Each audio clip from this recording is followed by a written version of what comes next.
I personally love redwood, and I love the contrast to some of the darker colors that we like to use on our projects. And we also like the texture difference between smooth siding and rough sawn redwood. So we used rough sawn redwood for all our pergolas and arbors. Number one, I think it's known that pressure treated and redwood has longevity. But number two, we wanted it to age gracefully with the property. We didn't want it to look new forever because this property has some patina, has some vintage, and we just thought that wood would complement this property over time and it would age with the property.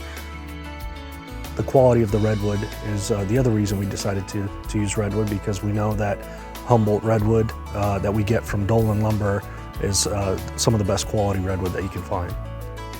Find out more about Humboldt redwood timbers and lumber, including where to buy, at getredwood.com.